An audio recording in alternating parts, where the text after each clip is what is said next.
Te saluda César Tánchez y para mí es un verdadero gusto darte la cordial bienvenida a un programa más de conciencia económica en el cual queremos hablar de economía, hablar de todo aquello que nos afecta a nuestro bolsillo, pero de una forma que la podamos comprender. Pero no estoy solo, estoy muy bien acompañado de mi amigo Mario López Alguero, quien seguramente está ansioso también de poderle saludar.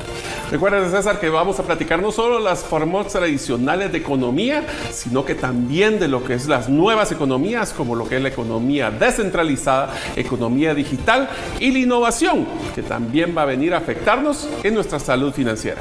Y tal vez lo que nosotros procuraremos con ustedes es hacerlo de tal forma que se pueda comprender, que se puedan entender las causas, pero más importante aún, qué podemos hacer al respecto como personas, como familias, como empresas y como país. Y para ello tenemos hoy un tema del cual normalmente lo mencionamos mucho y de forma frecuente, pero raras veces podemos tener una amplitud y comprensión del impacto que tiene sobre nuestras vidas. ¿Y eso de qué se trata, mi estimado Mario? Hoy vamos a hablar de la inflación, pero no solo qué es la inflación, sino que también qué podemos hacer nosotros para proteger nuestro patrimonio y no ese dinero que tanto nos esforzamos en lograr obtener y guardar, que pierde el valor en el tiempo. Así que hoy vamos a hablar de la inflación, las razones por las que se da y cómo protegernos desde la inflación. Seguramente usted se está preguntando, pero inflación, todos sabemos qué es la inflación. Pues bueno, hoy vamos a tratar de podernos expandir un poco para poder comprender que no es una palabra tan simple como mencionar inflación del 2%, sino que nosotros podamos saber qué impacto realmente tiene sobre nosotros, y para ello nos gusta siempre iniciar definiendo, pudiendo decir cuál es o qué es la definición de lo que es inflación. La inflación es el aumento sostenible y creciente de lo que es el valor de las cosas en el tiempo. En otras palabras, la inflación es la pérdida del valor adquisitivo del dinero en el tiempo. En pocas palabras, si ustedes van al supermercado y ven que comprando exactamente los mismos productos ahora requieren más dinero, esa es parte de inflación. De hecho, la palabra inflación, como bien lo dice su palabra, se refiere a que algo se está inflando. Es decir, si un valor de un bien o un servicio costaba un valor, se comienza a inflar de tal forma que el mismo bien comienza a crecer de precio. Y esto tiene un impacto muy significativo en la economía, no solo del usuario que compra, sino también de la persona que vende, porque tiene que aumentar los precios y no necesariamente aumentan los clientes. Entonces tiene que ingeniárselas para ver cómo puede hacer para seguir vendiendo, aún a pesar de los aumentos que produce la inflación. Nos damos cuenta de que esto es un proceso de cascadeo, donde, por ejemplo, una persona que está produciendo un producto o servicio le está incrementando el costo de su materia prima, por ende ha existido inflación en su materia prima y es parcialmente ese valor lo tiene que trasladar a sus clientes, por ende es una cascadeo de la inflación. Pues, sin embargo, hay varias formas de poder medir la inflación. Uno de estos es el reporte que saca el Banco Central, el Banco de Guatemala, sobre la inflación mensual y el acumulado que se tiene durante el año, y también el índice de precios del consumidor, que dice básicamente cuánto más caro nos está saliendo nuestro estilo de vida. Y lo interesante, uno que no es oficial, es realmente el precio real o la inflación real, porque al final de cuentas puede decir un número oficial de que hay un incremento del 1%. La pregunta que nos hacemos todos los consumidores es: ¿habrán incrementado los precios de lo que compro cotidianamente un 1% o será mucho más? Entonces podemos tener una inflación oficial y también tener una inflación real, que es lo que realmente nos está costando más cada bien o servicio que nosotros estamos comprando.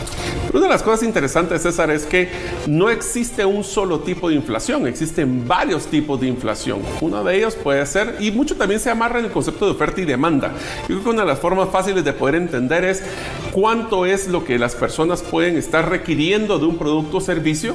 Si en caso una demanda es más grande que la oferta, puede existir lo que llaman una inflación por demanda, es que más personas quieren un producto, pero existe la misma cantidad de producción.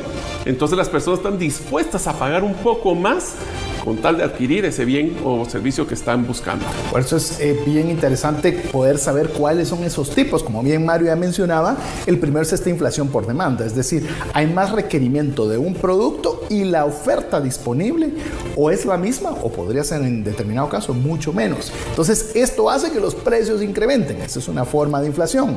También está la inflación por los costes, es decir, que todo lo que se necesita para elaborar ese producto o ese servicio ha aumentado de precio. Voy a poner un ejemplo muy sencillo. Yo necesito elaborar una camisa y esa camisa me subieron el costo del hilo, el costo de la tela, pues obviamente esos costos van a sumarse a lo que me cuesta tener mi producto terminado. Por lo tanto, debo incrementar los precios para que todavía yo pueda ser rentable y poder seguir vendiendo camisas. Ahora, estas dos primeras formas de inflación, César, si se dan cuenta, amigos, tiene que ver mucho con el modelo de oferta y demanda. Pero hay una oferta y demanda que es muy influenciada por el tema de la política monetaria de los diferentes países. Y quiero hacer un pequeño paréntesis. No solo estamos hablando de la inflación que produce, por decirlo así, la política monetaria del Banco de Guatemala. También traemos inflaciones importadas de otros países. ¿Cómo es que se maneja esto? Esta es la forma tradicional que utilizan cuando explican que se prendió la maquinita. Voy a poner un ejemplo de una de estas cuando prendemos la máquina de generación de ingresos, que antes literalmente tenía que ser el proceso de generación de billetes, ¿sí?, que era un proceso físico. Pero, por ejemplo, cuando fue el paquete económico que Estados Unidos brindó en la pandemia, se generaron más de 1,000 millones, o bueno, fueron trillones realmente, lo que llama la forma tradicional de decirlo, y literalmente lo que hizo el Banco Central de Estados Unidos fue generar una transferencia electrónica. O sea, ya ni siquiera existe una transacción física de generación, sino que lo que hizo fue generar trillones de dólares a la economía, y el sustento fue, pues, apachar una tecla. Y esto tiene una influencia muy grande cuando se refiere, porque nosotros podemos decir, pero qué bueno que hay más dinero para que se pueda repartir más dinero a más personas. Así todo se soluciona sumamente fácil. Pero en la economía no funciona de esa forma, porque los productos y servicios siguen siendo los mismos. No ha aumentado la capacidad de poder generar más productos. Hay más recurso, pero no hay mayor cantidad también de oferta. Esto lo que hace es que los precios suban. Entonces tenemos que tener mucho cuidado cuando nosotros pensamos que alguna buena acción o alguna buena indicación, porque me van a aumentar mi salario o nos van a aumentar o nos van a regalar dinero, como fue en el caso de COVID, eso va a ser necesariamente bueno, porque podría parecer bueno en un inicio, pero si nosotros lo aplicamos a cómo funciona la inflación, eso produce inflación y significa que vamos a tener que pagar más por todas las cosas a largo plazo, porque lo que hoy ya subió de precio, yo no sé si a ustedes les ha pasado, Mario, si a vos te ha pasado. No baja. Pero si algo subió a 10, ya no lo vamos a ver a 9. O sea, lo veremos a 11, a 12 y una oferta ocasional. Pero comenzamos a ver ese incremento generalizado que lamentablemente nuestros ingresos muchas veces no aumentan en esa misma proporción. A mí me gusta explicar este concepto, César, con el ejemplo que pusimos en el contenido, que tiene que ver con el agarrar un ecosistema cerrado. Imagínense que ustedes viven en una isla y tienen 1,000 árboles, 1,000 palmeras, y cada palmera genera un coco. Entonces vamos a tener 1,000 cocos en algún momento. Si la economía de esa isla fuera de $1,000 quetzales, significaría de que si hay 1,000 y si hay, pongámosle, 1,000 palmeras, significa que cuesta $1 cada coco. Pero ¿qué pasa si viene un barco y genera y trae dos cruceros y vienen a dar muchísimo dinero? Hagamos el doble y significa de que ahora existen $2,000 en la economía de esta isla, pero existen los mismos 1,000 cocos. ¿Qué creen que va a pasar con esos cocos? Pues las personas van a estar dispuestas a poder dar más dinero por cada coco que existe, al punto que podrían ahora dar $2 en vez de 1 para el mismo producto o servicio. La cantidad de palmeras no cambió. La cantidad de cocos no cambió, pero la cantidad de dinero en circulación o masa monetaria, eso fue lo que cambió. Por eso nosotros aquí en Conciencia Económica queremos ponerle todos estos conceptos que a veces son difíciles. Masa monetaria, el incremento de la masa monetaria. Pues decirlo de alguna forma con un ejemplo de un coco, para que podamos ver que no necesariamente eso resulta ser productivo. Por eso es que también vamos a conversar también durante este espacio algunas ideas que nosotros queremos también proponer, que se puedan considerar como país, para ayudar, en este caso, para para que se siembren más cocos, para que una palmera dé más cocos de productividad, para que obviamente que vengan esos recursos, pero que también la generación productiva aumente en la misma proporción. Así es, pero hay que tomar en cuenta ciertas consecuencias que tiene la inflación. La más evidente es el incremento de precios, porque lo que está pasando desde que al final, hablemos de los cocos o hablemos de la masa monetaria, lo que está haciendo es que está generándose una mayor cantidad de dinero en la economía. Podemos decir que inclusive los salarios mínimos incrementados también pueden generar ese incremento en la masa monetaria, y lo que están haciendo es simplemente incrementar el costo. Una de las consecuencias adicional al incremento de los costos, que ese es el que ninguno nos gusta, yo creo que es el peor de todos, pero hay otros que raras veces nosotros nos percatamos, que uno es que provoca que las personas compren hoy y no guarden dinero para mañana. ¿Por qué? Porque si yo sé que ese coco va a costar 2 y hoy lo puedo comprar a 1, prefiero comprar ese coco hoy a 1 y no guardar recursos para el día de mañana, porque yo sé que el día de mañana va a ser más caro. Y yo sé que en Guatemala, quizás Estados Unidos, esto pareciera un poco tal vez exagerado, pero si nos vamos a Turquía, nos vamos a Venezuela, vamos a Argentina, nos vamos a países donde la inflación es exageradamente elevada, hiperinflación. Realmente es una medida de emergencia el tener recursos hoy, no estarlos guardando para mañana. Es una consecuencia de la inflación. Otra de las consecuencias que también nos afecta en todas las veces que nosotros salimos a poder comer, por ejemplo, es que se incrementa queremos tener más dinero ahora para mantener nuestra calidad de vida. ¿Eso qué significa? De que se incrementa muchas veces a muchas personas la deuda, porque al no tener ese incremento de mi ingreso en paralelo con la pérdida del valor del dinero en el tiempo, y si quiero mantener mi calidad de vida, puede ser que tenga que empezar a abrir una brecha de deuda, y eso genera que altas inflaciones, las personas se endeuden más.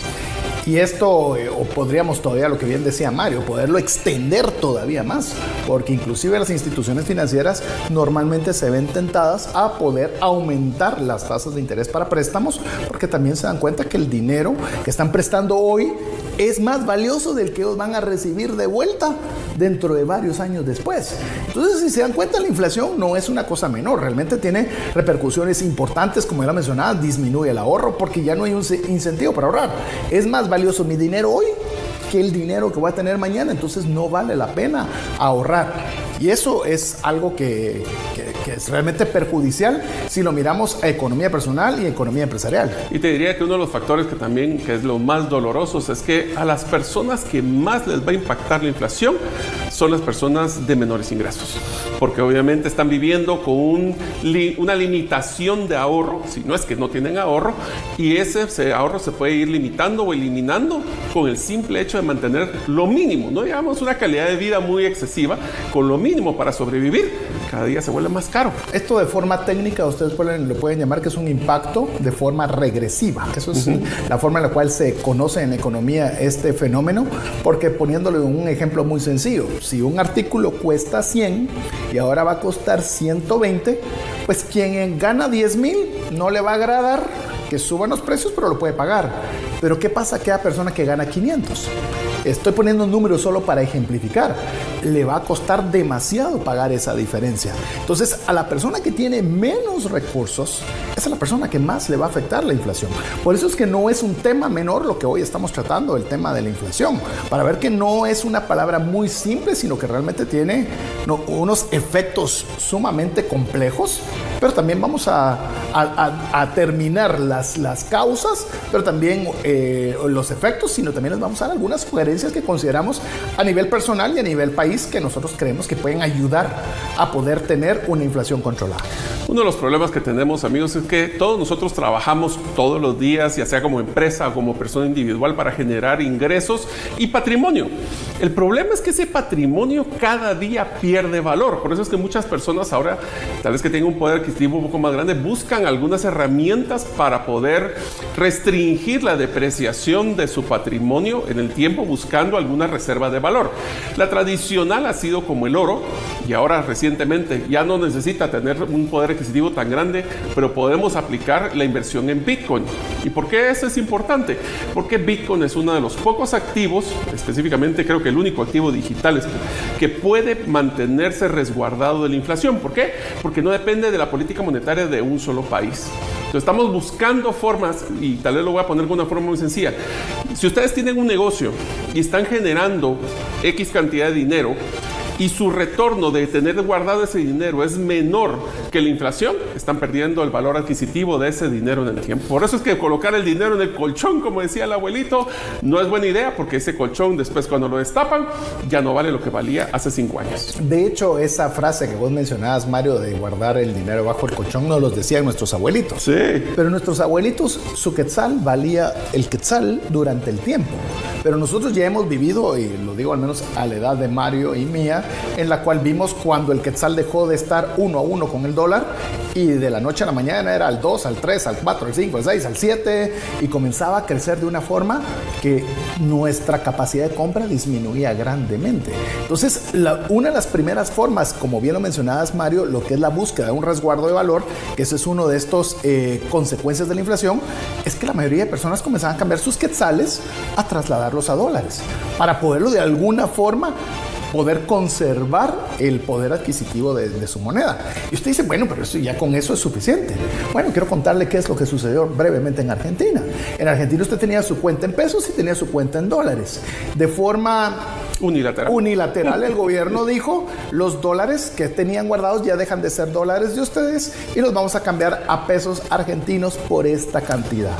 Entonces, es donde realmente a veces nos damos cuenta que se necesitan tener varias ideas para poder tener ese resguardo de valor cuando vienen inflaciones muy serias como la que comenté de Argentina. Pero ¿qué tal si hablamos un poquito de, bueno, qué es ese monto de inflación que ha tenido Guatemala? Pues encontramos unas estadísticas muy interesantes para ustedes, que dice, según Trading Economics, Guatemala tenía en promedio una inflación anual, o sea, esa es la pérdida del valor adquisitivo en un año, de 6.71 desde el 51 al 2025, siendo el máximo histórico, por si teníamos ahorrado dinero, el diciembre del 1990, en enero del 1991, ese quetzal que usted tenía ahorrado perdió el 60% del valor. O sea, se puede imaginar tanto que costó ahorrar ese dinero para perder el 60% en un solo mes. Eso fue un caso extraño y extremo, pero en promedio... Pero es parte de la historia. Es parte de nuestra historia. Y usted puede revisar en el Banco de Guatemala cada uno de estos números, pero si usted regresa desde 1900, ¿cuánto fue que dijiste? 51 al 2025, como promedio es un 6.71. Este 6.71 no es mucho, realmente en un año es poco. Recordemos primero que es el número oficial, pero se lo voy a poner en números que nosotros podamos comprender.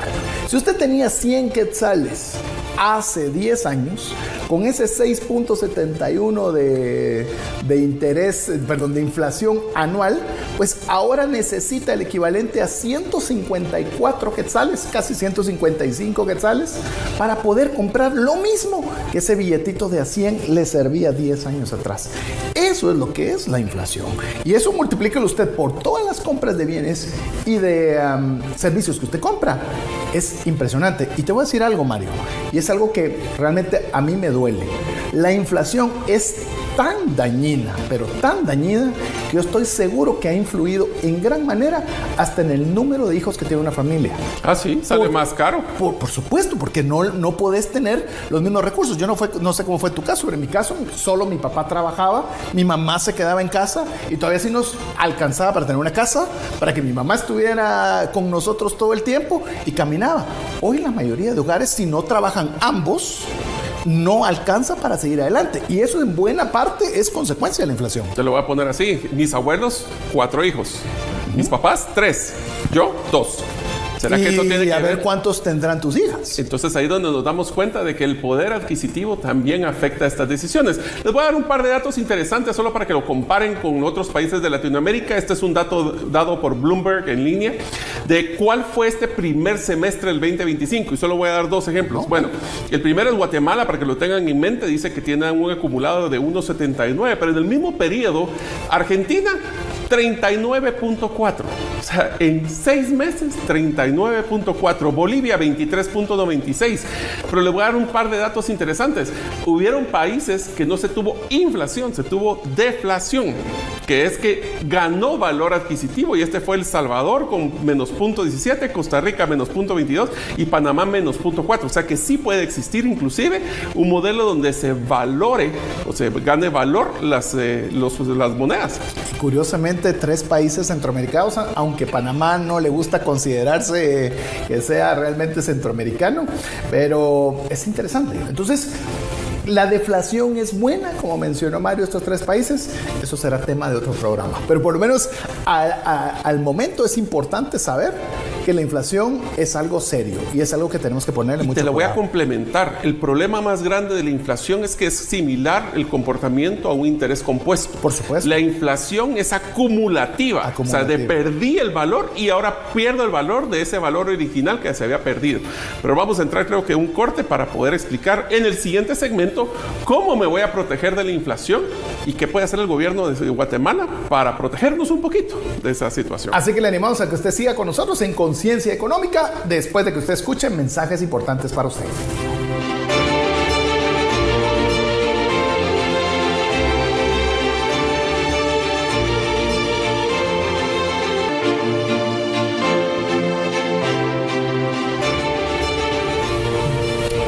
Y estamos muy contentos de poder estar con ustedes compartiendo este tema aquí en Conciencia Económica, en el cual esperamos que usted le esté abriendo más la mente. Por eso le decimos Conciencia Económica, para que nosotros podamos ver que no es cualquier cosa y que le pongamos mucha atención a este tema de la inflación.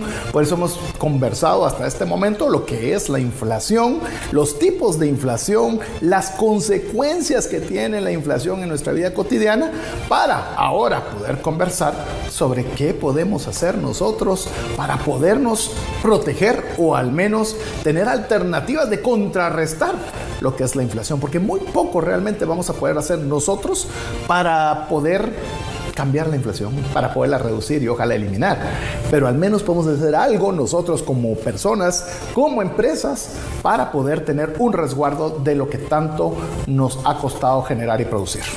Una de las formas de protegernos contra la inflación, lo primero que tenemos que hacer es saber cuál es la inflación real y la versión oficial de la inflación que estamos teniendo. Y les voy a decir por qué esto es tan importante.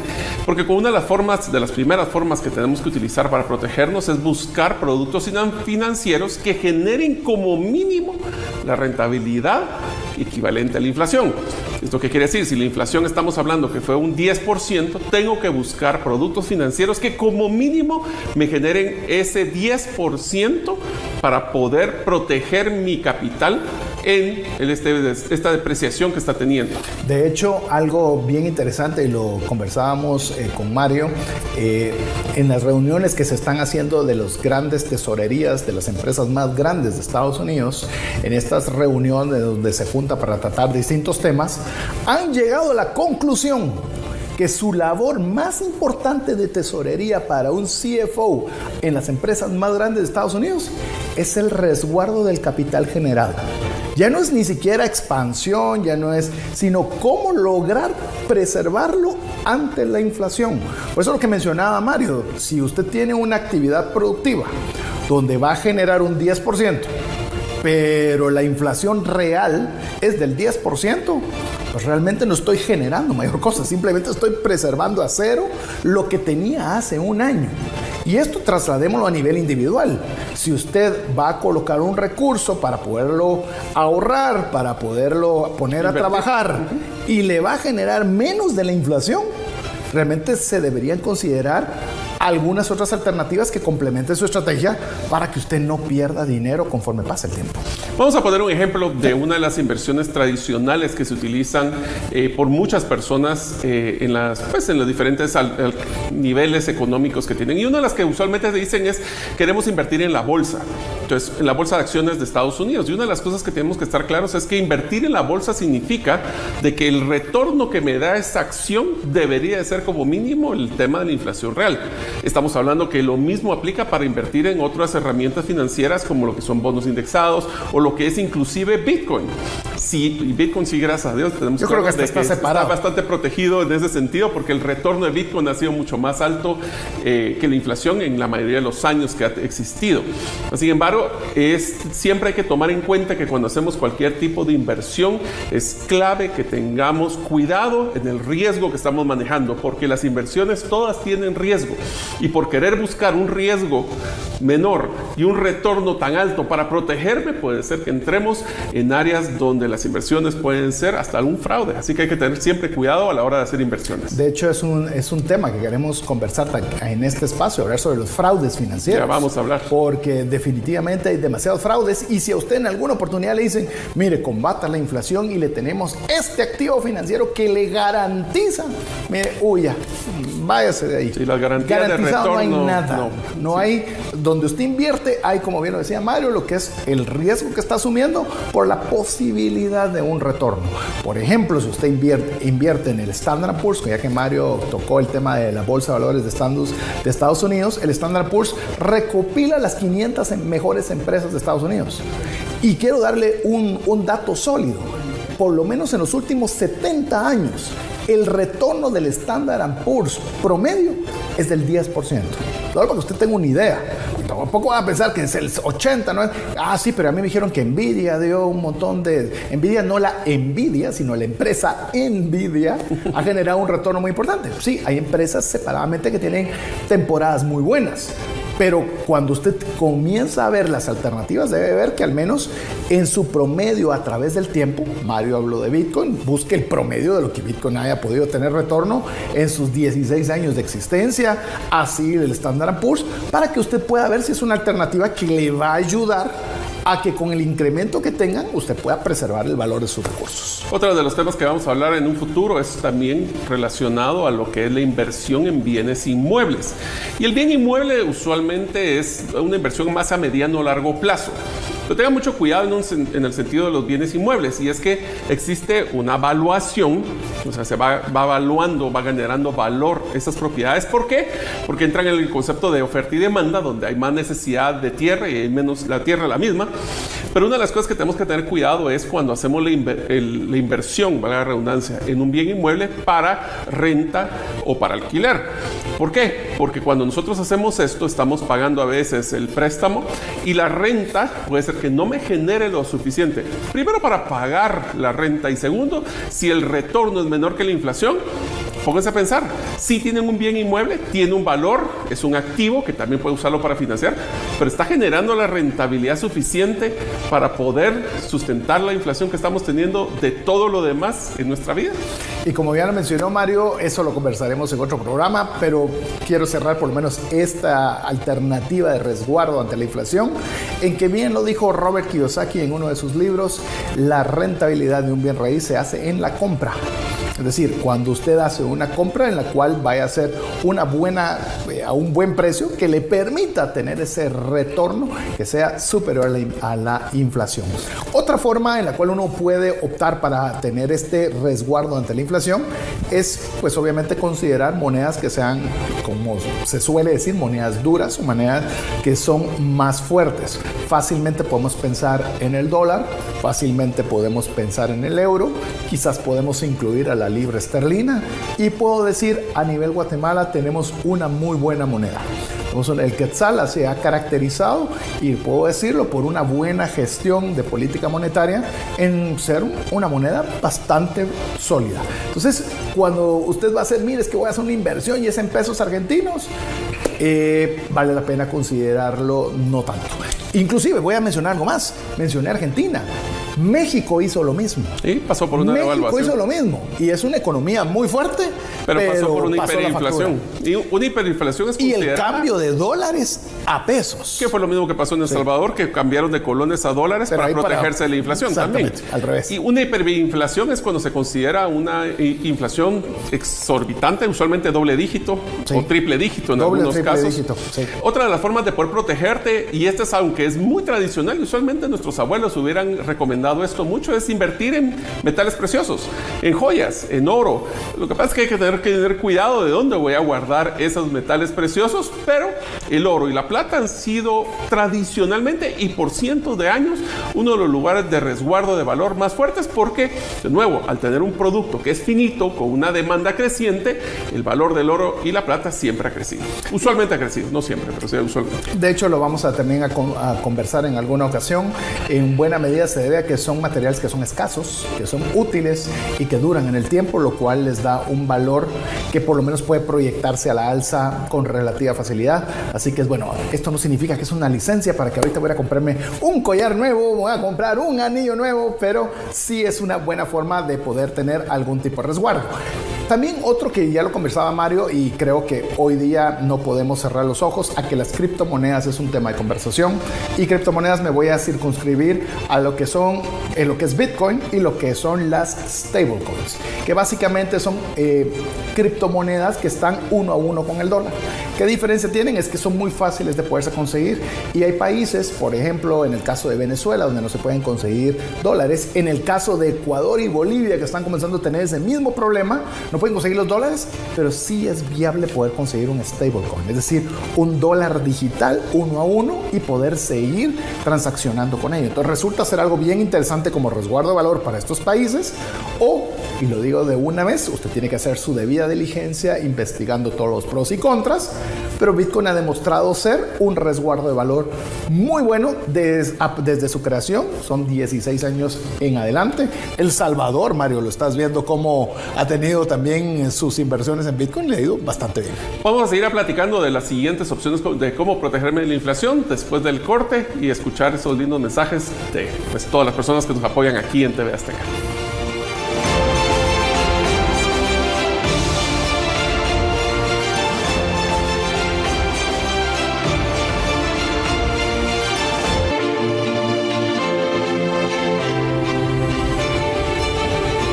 Estamos muy contentos de que usted pueda estar en compañía junto con nosotros en un programa de conciencia económica, y en esta oportunidad conversando sobre lo que es la inflación. Ya le estamos compartiendo algunas ideas de cómo usted puede tener alternativas para poderse ayudar a protegerse de la inflación.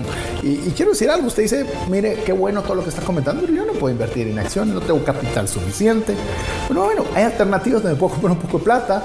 Bitcoin usted lo puede comprar en Guatemala, por decirle una cantidad de 50 quetzales, son $6, no importa donde usted nos escuche, que son alternativas que le permiten, incluso con montos muy pequeños, poder comenzar a tener alternativas para tener un resguardo de valor sobre sus recursos. Pero Mario, ¿qué te parece también si podemos conversar también un poco cómo también podemos tener un poco de resguardo cuando hablamos en el manejo del crédito en los contextos inflacionarios? Una de las cosas que tenemos que estar claros, amigos, es de que la inflación y las tasas de interés van relacionadas. Usualmente, cuando existe mucha inflación, las personas quieren resguardar su dinero, y por ende las tasas de intereses tienen un comportamiento de subidas o bajadas. Por eso es que una de las cosas que les recomendamos fuertemente es que si ustedes están en un ambiente de inflación constante y grande, tienen que tratar de velar, de negociar sus créditos de los que realice, prendarios y hipotecarios, idealmente con una tasa fija de interés y no variable. Porque ¿qué es lo que pasa? Si existen estas tendencias hacia la alza, puede ser que de estar pagando una cantidad, pueden llegar a pagar el doble de intereses por esa tasa variable. Todo esto, por favor, léanlo si ustedes ya tienen algún crédito con algún banco, lean primero si es una tasa fija o tasa variable, y si es así, si existen límites, porque también esa es otra forma. Existen tasas variables, pero con un límite de cuánto pueden subir, idealmente a bajar, pero subir la tasa de interés. Vamos a hablar nuevamente del caso de Guatemala. En años recientes hemos visto tasas muy estables, pero si nos retrocedemos 15, 20 años atrás, no era así. Entonces, sí es importante cuando usted vea estas tendencias, que usted pueda tomar las medidas como tener una tasa fija, o también que usted pueda tener cuidado con el sobreendeudamiento. principalmente cuando usted está utilizando crédito de consumo, en el cual si usted tiene demasiada deuda abierta y con tasas que están variables, resulta que el día de mañana con una inflación galopante, eso es una palabra técnica, pero lo cual significa que son aumentos desproporcionados del porcentaje de inflación, usted se va a ver un serio problema, porque no solo su dinero va a valer menos, sino que va a tener que pagar mucho más por las tasas de interés elevadas de cada uno de estos créditos. Así que tiene que tener una buena gestión del crédito. Dos de las últimas recomendaciones de cómo protegerse. El primero es, escuchen Conciencia Económica, donde les vamos a tratar de brindar toda la educación sobre la parte económica, finanzas, para que ustedes, educándose, pueden tomar decisiones con mayor conciencia económica. Y el otro es poder diversificar sus ingresos. ¿Qué quiere decir esto? De que nosotros, como dirían, no tenemos concentración en, por ejemplo, solo nuestro salario, sino que a través de diferentes inversiones. Yo sé que suena más fácil, pero es difícil, pero al final lo que queremos, amigos, es de que si en algún momento nos quedamos sin trabajo, tengamos alguna fuente básica para poder mantener nuestro estilo de vida, o si tenemos múltiples inversiones, que no sean todas en una categoría, sino tratar de diversificar el riesgo, porque en algún momento, si en alguna de estas inversiones sale algo mal, no se venga abajo todo en nuestras finanzas personales o empresariales. Adicional a la inflación, todavía que nos vaya mal en los activos financieros que tenemos. Básicamente le cerramos estas recomendaciones, si bien pueden haber más, pero queremos cerrarlo al menos con las que estamos mencionándole. Trate de diversificar sus ingresos. Es decir, si hoy usted tiene un salario fijo, ¿por qué no pensar en un emprendimiento que pueda hacer en línea? Un emprendimiento de fin de semana. Poder explorar otras alternativas que le permitan tener más ingresos, para que de esa forma usted también pueda contrarrestar los aumentos de precio que están haciendo. Yo sé, es más trabajo, es más difícil, requiere dormir menos, requiere menos recreación, pero si lo hacemos de una forma consciente, podemos ayudarnos grandemente. Si usted está en una posición donde cada mes usted le está costando demasiado poder salir adelante, ya sea individuo o sea empresa, pues bueno, es momento quizás de diversificar y estudiar alternativas que nos puedan ayudar a generar más ingresos. Y esto lo va a hacer si usted primero escucha Conciencia Económica y si usted trata de aprender todo lo relacionado con economía y finanzas. Ahora, César, una de las cosas que hemos estado platicando es que el gobierno o el Estado de Guatemala puede tener una injerencia muy fuerte en el tema de la inflación. ¿Qué tal si platicamos en este último segmento un poco de qué puede hacer el Estado para protegernos a nosotros, los consumidores y los ciudadanos, sobre esta inflación? Que una de las cosas que no ampliamos, pero solo para poder platicarlo, es también existe un concepto de inflación importada, y es que la inflación en otro país incrementa sus precios y cuando los queremos traer a Guatemala ya vienen más caros. De hecho, ahí viene una sugerencia, que ya que lo estás mencionando ese tema. Una sugerencia podría ser, cuando nosotros tenemos muchos productos importados que están sufriendo demasiada inflación, es que nosotros podamos alivianarle la carga impositiva a esas importaciones. O producir productos localmente. Que toma más tiempo, pero es una alternativa, como ya sea producción local o una ayuda para toda esa importación, a manera de que no se sobrecargue a quién cree usted, al usuario final. Entonces, a nivel quizás política monetaria, hablemos banca central, puedo decir que básicamente la banca central, su función principal es mantener lo más estable posible los precios. Esa es una de sus principales funciones, y esto lo hace principalmente a través del ajuste de la tasa líder de interés, pero ojo, controlando también la base monetaria, que es la emisión del dinero. Algo que es bien importante, y a diferencia de Estados Unidos, es que en Estados Unidos puede darse una orden de impresión de dinero. En Guatemala el Ejecutivo no lo puede hacer. Eso es algo que está delimitado para el Banco de Guatemala, lo cual nosotros creemos que es el camino correcto y el que deberíamos seguir. Yo te diría que uno de los ejemplos más fáciles que podría brindarles es mi caso. ¿Sí? Cuando yo hice la adquisición de mi primer bien inmueble y tuve que tomar la decisión de poder adquirirlo a través de un préstamo, me recuerdo que fue en el año 2002 y estaba incrementando el tipo de cambio de un 7.50 a 7.80 y las tasas estaban al doble de las que estaban ahorita. ¿Sí? Pero la decisión era, ¿será que si el tipo de cambio sigue creciendo un 8.50, me salía más barato hacerlo en dólares o en quetzales? Bueno, era 7.80 más o menos estaba en ese momento. ¿Y cuánto está el tipo de cambio hoy? pues 23 años, 7.85, 7.90. La variación que ha existido en el tipo de cambio ha sido muy fuerte. Ese es mucho el tema del Banco de Guatemala, protegiendo un poquito el tipo de cambio y esa tasa que ahora, en vez de haber crecido, por lo menos puedo decir que estaba el doble de lo que tengo ahora préstamos actuales, la tasa ha bajado a nivel de tasa de interés de los préstamos que uno adquiere en el mercado. Así que por lo menos en esa parte creemos que la función que ha estado haciendo la banca central ha sido una buena gestión. Creo que tenemos una banca central bastante buena. Ahora, en cuanto a política pública en general, pues yo creo, en política fiscal, queremos hablar un poquito antes de la política fiscal. Yo creo que siempre va a ser importante tener un déficit más bajo. Gastar lo que menos, se debe, ¿verdad? Sí. No sé cómo gastarse menos de lo que se ingresa. Ese creo que el presupuesto de cualquiera, no solo del Estado, pues, pero es el ideal. Y te digo, tal vez ya para ir cerrando, Mario, yo creo que principalmente tiene que haber una política pública. Y te voy a decir algo que yo creo que debería ser algo en lo cual debería estar en la mesa. Y la mesa es cómo hace el gobierno para facilitar que la producción de los bienes y servicios baje. Y en buena medida, no sé qué pensás vos en esta o en otras, pero la infraestructura es clave.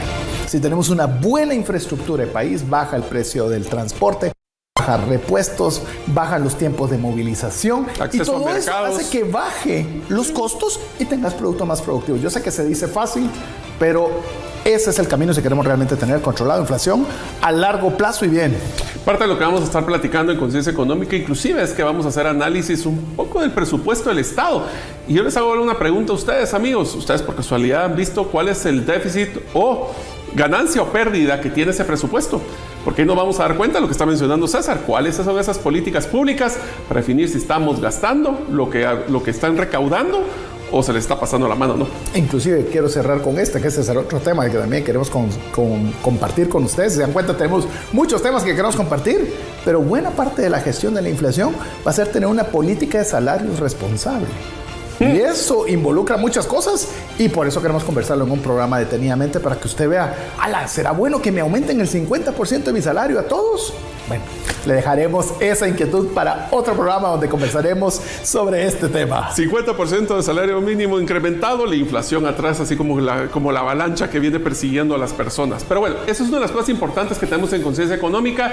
Nosotros lo que queremos darles son todos los pros y contras para que ustedes tomen un criterio y así poder crear su propia conciencia económica de lo que les está afectando en su vida cotidiana o empresarial. Así que esto es lo que nos alcanza de momento para compartir con ustedes. Esperamos que el programa le haya agregado mucho valor y ojalá haya sido un tema sencillo de decir como inflación, pero que nos haya abierto los ojos y nos haya dado también algunas alternativas de cómo poder contrarrestarla lo más posible. Así que en nombre de mi amigo Mario López Salguero, su servidor César Tánchez, le damos las gracias por estar con nosotros en un programa de Conciencia Económica y esperamos contar con usted la próxima semana, si así Dios lo permite. Mientras eso sucede, yo les diga,